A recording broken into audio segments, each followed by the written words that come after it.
Very warm welcome to all of you in 2026। 2026 का ये साल आपको मुबारक हो और मैं यही कामना करूँगा कि ये साल आपके लिए सक्सेस का, आपके लिए अच्छी खुशखबरियों का साल हो, आपके अच्छे दिन की शुरुआत हो यहाँ से।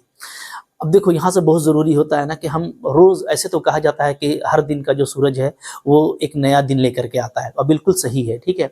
हमारे पास जो है ना, हम उसी में से कुछ कर सकते हैं, ठीक है। हम अपने माइंड में जो कुछ भी पहले से सेट करके रखे हैं, पहले से इंस्टॉल करके रखे हैं, अगर वो निगेटिव है तो उसको निकाल देने की ज़रूरत है। हो सकता है कि आपने पीछे के साल में देखा होगा और आपका कुछ बैड लक लगा होगा, कुछ थोड़े नंबर से आपके एग्ज़ाम्स में नहीं हुए होंगे, या आपने देखा होगा कि कोई जो है मतलब कि किसी बैक डोर से वो सक्सेस कर गया। तो इस तरह का एक हमारे दिमाग में बन जाता है कि पढ़ने लिखने से, मेहनत करने से कोई फ़ायदा नहीं है। तो मैं आज आपसे रिक्वेस्ट करूँगा कि इसको निकाल फेंकिए। जब तक आप इसको नहीं निकालेंगे तब तक सक्सेस आप नहीं कर सकते हैं। तब तो फिर यही मतलब होगा कि जिसके पास बहुत पैसा है वही आगे जाएगा। लेकिन आज भी आप जानते हैं कि बहुत सारे गरीब बच्चे सक्सेस कर रहे हैं और डेफ़िनिटली हम भी सक्सेस करेंगे। कुछ बातों को बस ध्यान रखना है। एक बात याद रखिए कि नॉलेज कभी बेकार नहीं जाता है, ठीक है। किताबें बेकार नहीं जाती हैं, थोड़ा टाइम लग सकता है, लेकिन किताबें, कॉन्सेप्ट्स बेकार नहीं जाते हैं। और आज की मैं एक सच्चाई बता रहा हूँ कि भले हमने बहुत पढ़ लिख लिया है, लेकिन आज भी देखता हूँ मैं तो हमारा बेस कमज़ोर है, हमारा फंडामेंटल कॉन्सेप्ट्स कमज़ोर है। तो जब ये आपके पास में टाइम हो कि आपके पास में अभी एग्ज़ाम में कुछ समय है, तो मैं आपको रिक्वेस्ट करूँगा कि आप अपने ऊपर ध्यान दीजिए, अपने कॉन्सेप्ट को मजबूत कीजिए। जब एग्ज़ाम आता है तब हम लगते हैं, मैं भी देखता हूँ कि मेरे चैनल पे अचानक से लोग उमड़ जाते हैं, कोर्सेज़ खरीदने लगते हैं, एग्ज़ाम का फॉर्म भरते हैं तब।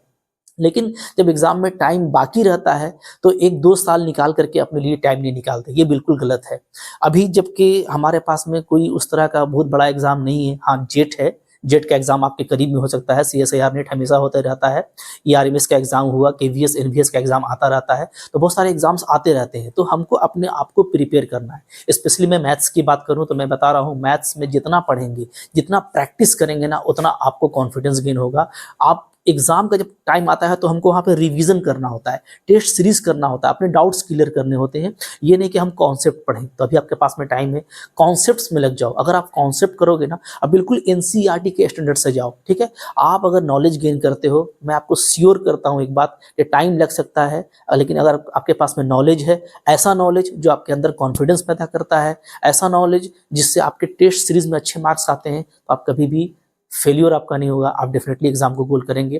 तो मैं उम्मीद करता हूँ कि ये नया साल नए-नए फॉर्म्स के साथ आएगा। जेट का एग्ज़ाम जल्दी हो सकता है, तो आप अपनी तैयारी कंटिन्यू रखो, डेफिनेटली आप गोल ज़रूर करोगे।